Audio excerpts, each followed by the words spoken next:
I'm pretty sure a lot of people will be listening to this and wondering what I mean or anybody else means when we come out and pretty much say that Rarity Spike, Rarity and Spike or Sparity or Rarer Spike is now official in Canon or Semi-Official, Semi-Canon in MLP FIM. And, those are good questions to ask, and I don't blame anybody for asking those questions. I really don't blame anybody for asking those questions because of the fact that, well,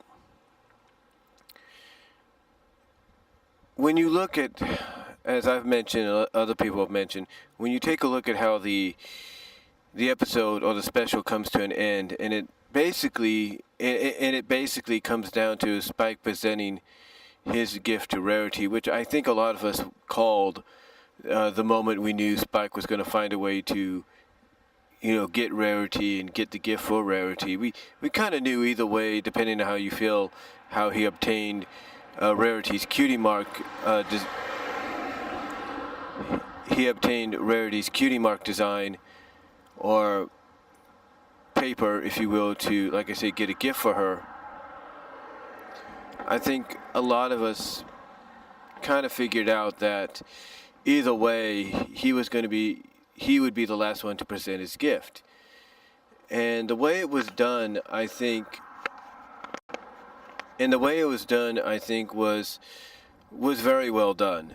I mean, despite how you might feel about the ship or the couple or the pairing, I think the creative staff knows what they're doing. And like I said before, if you need any good example of what Season 8's main theme, or one of the main themes, were this past season, if you want a good example of that before that theme even came into existence for Season 8, look no further than Spike and Rarity.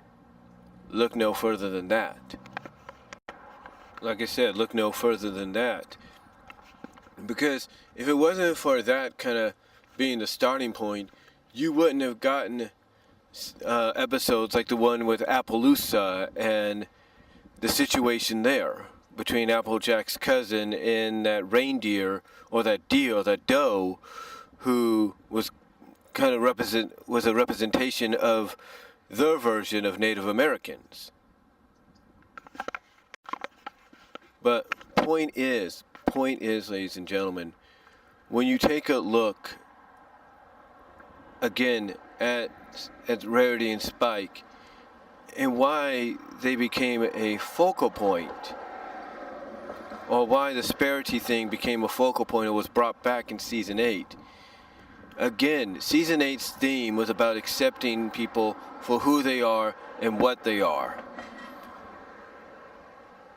And the best example of that before Season 8 even came into existence, and this was in that theme of accepting others for who they are and what they are, became a theme for the season.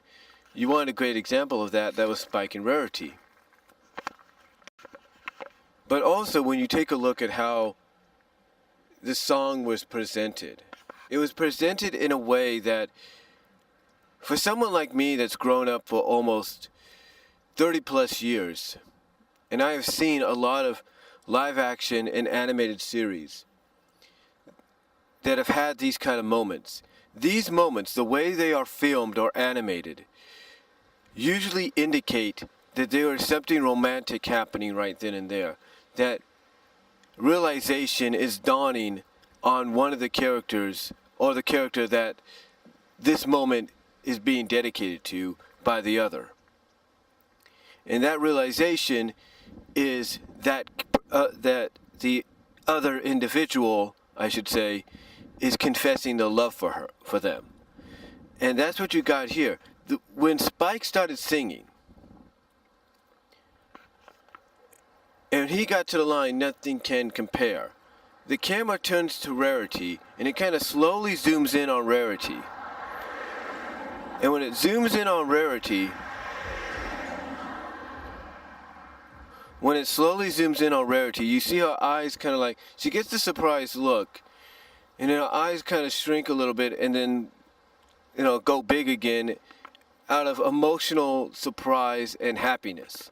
Because that moment is what we call the realization hit. And what a realization hit is it's hit her right there that what Spike is doing is confessing his love for her. That out of every pony or every stallion she's tried to go after in the past, that this one little dragon, despite how you feel about him, and debate whether or not he's old enough to be with her or not, this little dragon is confessing his love for her in the sweetest, most romantic way. And this, again, has been something that has been seen throughout live action and animated television and live action and animated feature films for generations. When that moment hits, that's the moment you know that pairing, that romance is either full-on official and canon or semi-official and canon. And that's what you got with Spike and Rarity within that moment. And a lot of people are thinking, well, why don't they just move on from it? Why do they keep teasing? Let me ask you this. If you watched Family Matters, how long was Family Matters on? It was on for almost a decade, right? Almost a decade it was on.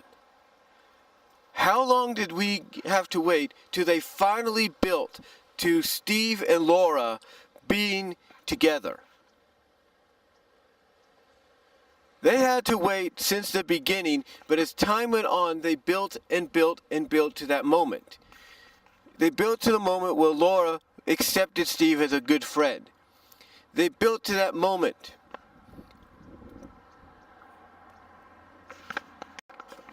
Like I say, they built to that moment since the beginning, but as time went on, they took the gradual steps in doing it. They took the gradual and the best directional steps they could go with to get to it. They went with Laura not wanting to be around Steve, to being good friends with him, to him essentially living under the same roof as her, to the point that she saw the kindness and goodness inside of him, to the point that he took one of his inventions, took a clone of himself and said, you know what, you want Stefan, I'm going to give you Stefan, and he did. But as time went on, even that little bump in the road, if you will, was a building block. That was a stepping stone. To the point that when we got to the later seasons, the final seasons, what happened? Realization hit Laura like a ton of bricks. It hit Laura like a ton of bricks, and she realized that her knight in shining armor, her destiny, if you will, her Prince Charming, was in front of her the whole freaking time in Steve Urkel.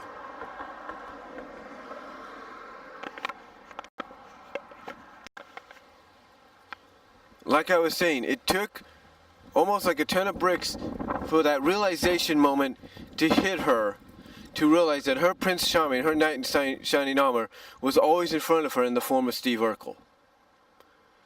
And it took her having to look past the geekiness and everything to see that this is a really sweet, that Steve was a really sweet individual who looked out for everybody he cared for, especially those that he had deep emotional feelings for. And the same can be said here with Rarity and Spike. A lot of people will say that it shouldn't be, but guess what? They've been saying that for almost a decade now. And yet, here we are in the recently past 8th season, and the best gift ever kind of coinciding as kind of it being a bridging gap between both season 8 and 9. And yet, in the 8th season, and here in Best Gift Ever, which I guess you could say is part of season 8, one way or another, that pretty much the Rarity Spike deal, Sparity, is starting to reach its crescendo. It's starting to take that final step. And what this did here, in my opinion, made it a semi-official and semi-canonized ship. That's what it did. No matter how you might feel about it, you have to admit that. You have to agree to that. And like I said, when you take a look at a comparison, like let's say Family Matters and other shows, animated or live action, that are just like it, that have followed that similar path, then you know sooner or later, if you go back and watch those programs, that sooner or later, the two that you wouldn't think would be together end up together. And that's pretty much what you got here. It's pretty much what you got here with Rarity and Spike. It's pretty much what you got here. The creative staff are not stupid. They've taken their time.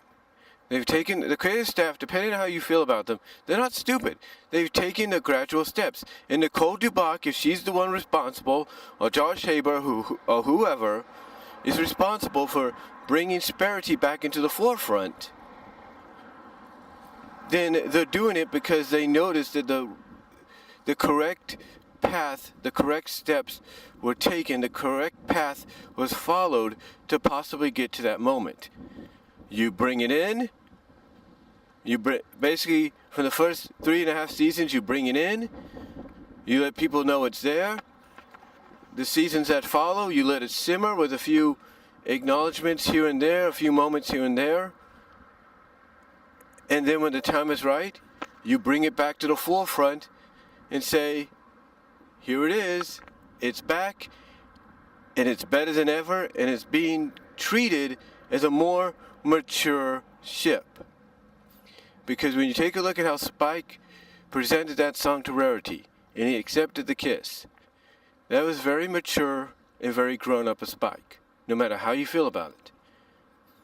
So the question now remains, will the semi-official canonizing of this couple, of this pairing, become full on in the next season, as if season 9 is the final season?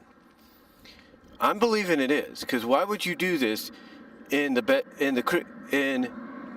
Christmas special, the best gift ever, which some fans have either dubbed as season 8, episode 27, or season 9, episode 0?